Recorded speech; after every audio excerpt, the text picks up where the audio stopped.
Okey, untuk kuliah yang lepas, saya dah terangkan pada awak berkaitan dengan moment of force dengan menggunakan method 1 and method 2. Okey, untuk kali ini saya akan terangkan kepada awak bagaimana kita menggunakan resultant moment of force. Okey, so, macam mana kita nak gunakan resultant moment of force. Okey, kita guna option 1. Okay, macam mana option 1, tapi sebelum itu seperti mana yang telah saya berikan dalam moment of force yang lepas, kita ada step-step yang perlu kita buat pada soalan yang sama tetapi menggunakan konsep ataupun kaedah yang berbeza. Okay, untuk resultant moment of force, kita menggunakan option 1.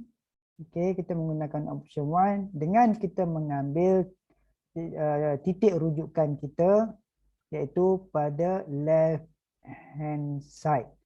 All moment heading to the point of left hand side. Okay.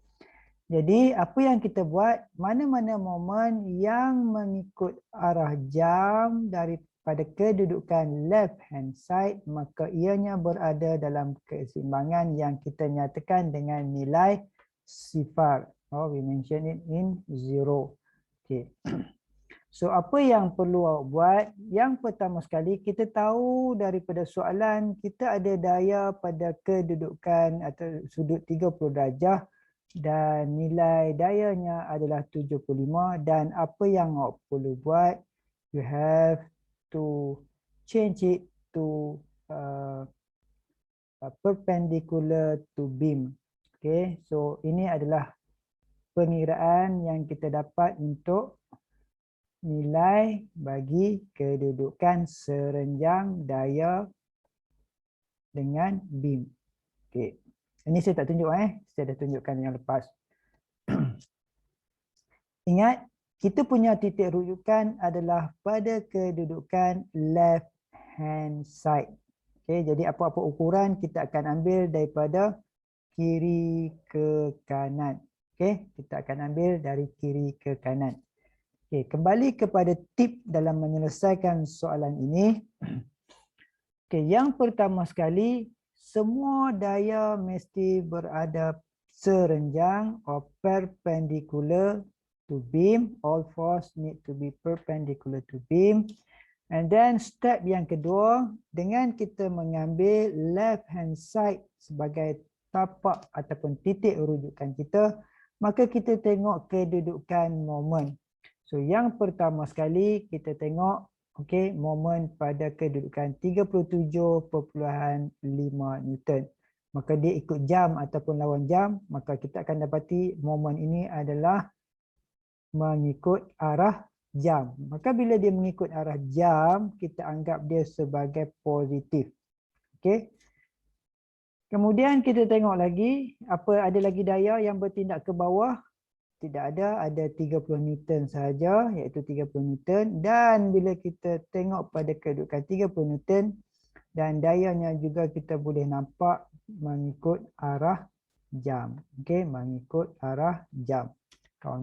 Clockwise. Okey. Ada daya lagi tak yang bertindak ke bawah? Tidak ada. Andai kata ada satu daya bertindak ke atas, ini andai kata satu daya bertindak ke atas, maka apa yang berlaku, momennya akan melawan jam, counter clockwise. Maka nilainya akan kita letak negatif di hadapan. Okey, contohnya kalau sini 40 Newton, maka sini akan jadi negatif 40. Kita harapkan dengan jarak yang akan kita ukur daripada kedudukan sini ke sini, katalah saya bagi nilai sebagai nilai katalah 2.5 dibahagikan dengan nanti kat sini nanti kita akan letak negatif 40. Faham Okey, itu kaedah dia. Okey, saya kembali kepada soalan. Okey, kita ada nilai daya 37.5 Newton, arah momennya adalah positif mengikut arah jam clockwise. Ini pun adalah clockwise. Okey, clockwise. Okey. So, seterusnya kita nak tentukan center of gravity. Maksudnya step yang ketiga adalah kita nak tentukan kat mana kita nak dapatkan center of gravity. Adakah dekat sini, adakah dekat sini, adakah dekat sini ataupun adakah dekat sini. So, macam mana kita nak buat? Menggunakan kaedah resultant moment of force, kita ambil formula ini, find the center of gravity of X using formula berdasarkan left hand side punya rujukan. Maka ini formula dia. Jumlah moment, kalau kita kata moment adalah daya darabkan dengan jarak dibahagikan dengan jumlah keseluruhan daya. Maka kita ada yang pertama 30 darabkan dengan sifar. Kenapa sifar? Sebab titik rujukan kita di sini. Okey, dan kita ukur ke sini. Okey, jadi disebabkan dia berada betul-betul pada kedudukan titik permulaan, maka kita darabkan dengan sifar. Ini kita letak positif. Kenapa letak positif? Macam saya bagi tahu awal-awal tadi, sebab kita beranggapan clockwise adalah positif. And then kita ada 37.5. Maka kita letak tambah. Kenapa tambah? Sebab dia juga adalah clockwise. Okey, 37.5 darabkan dengan 3. Mana saya dapat 3? Saya ukur daripada kedudukan sini sampai sini. Okey, so saya dapat 3 meter. Dan saya bahagikan dengan jumlah daya. Kebetulan kedua-dua daya saya menuju ke bawah, maka tanggapan saya letakkan sebagai positif. Maka 30 tambahkan dengan 37.5. Maka saya dapat 112.5 dibahagikan dengan 67.5, maka saya dapat 1.67 meter. 1.67 meter kat mana pengukuran kita buat? Padamkan. Maksudnya daripada jarak sini ke sini. Okey. Maka nilainya adalah X meter ni adalah 1.67 meter. Kita ukur daripada kiri ke kanan. Itu option 1. Untuk option 2, saya nak tunjukkan juga kepada awak, iaitu kita menggunakan right hand side. Maksudnya nak tengok konsep ni betul ataupun tidak. Maka pada option yang kedua, kita menjadikan counter clockwise sebagai positif dengan nilainya bersamaan dengan sifar, iaitu memberi keseimbangan. Okey. Ingat step 1, step kedua, step ketiga. Kalau ada step yang keempat, ada step yang keempat. Tengok balik apa step yang keempat yang sebelum ini dalam moment of force. Okay, step yang pertama, apa kita buat step pertama? Pastikan semua daya serenjang ke beam. Okay, pastikan semua daya serenjang ke beam. So, saya tak tunjuk lagi macam mana saya dapat 37.5.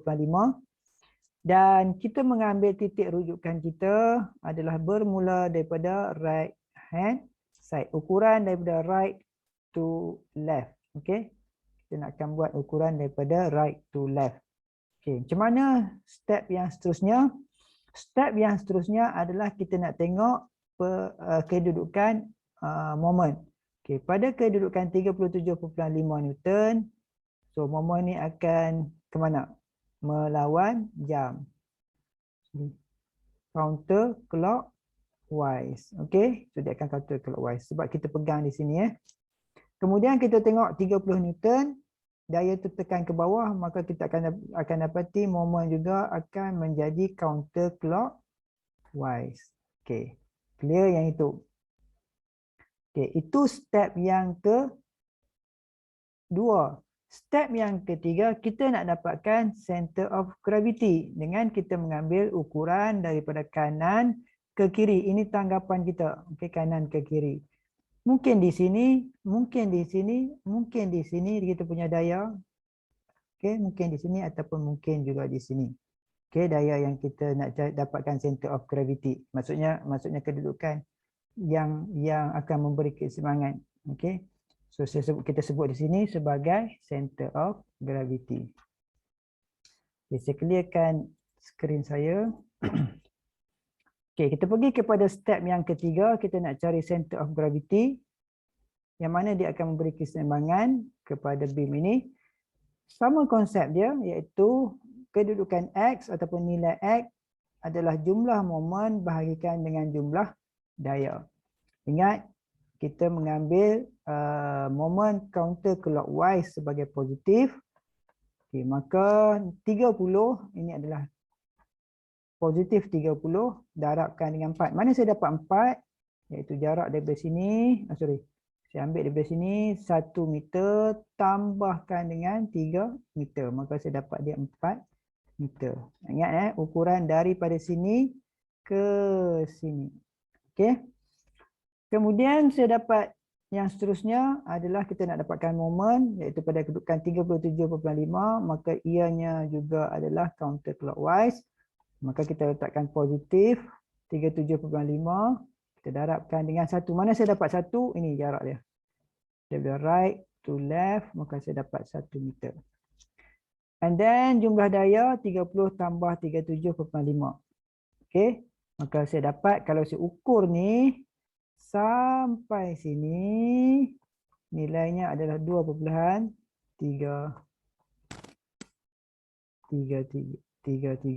meter. Okey. Kalau saya nak ke slide sebelum ni, kalau kita tambah 1.67 tambah, okey kat sini tambah 1.67 cukup dah 4 meter. Maka jumlahnya akan jadi 4 meter. Kan? Ini contoh dia lah. Okey. So apa yang kita pelajari untuk kedua-dua metod ini adalah kita nak mencari di mana center of gravity pada beam. Ingat dalam soalan berkaitan dengan beam, ingat kita ambil konsep mudah aja. Papan jongkit ini sepatutnya sama paras. Okey, ada orang yang berat duduk di sini sebab nak panah.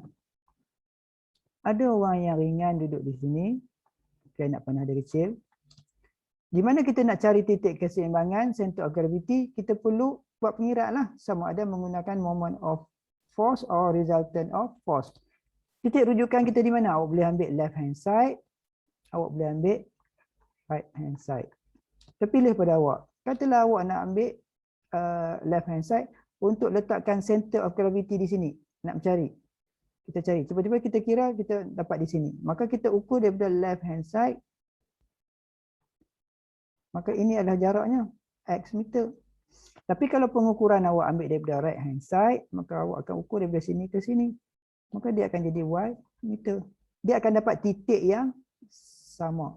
Dan di sinilah nanti kita tahu bahawa akan berlaku ada daya seimbang. Kalau kita kata ini F1 orang yang berat, ini F2, maka kita akan ada satu point di sini yang kita kata sebagai F3.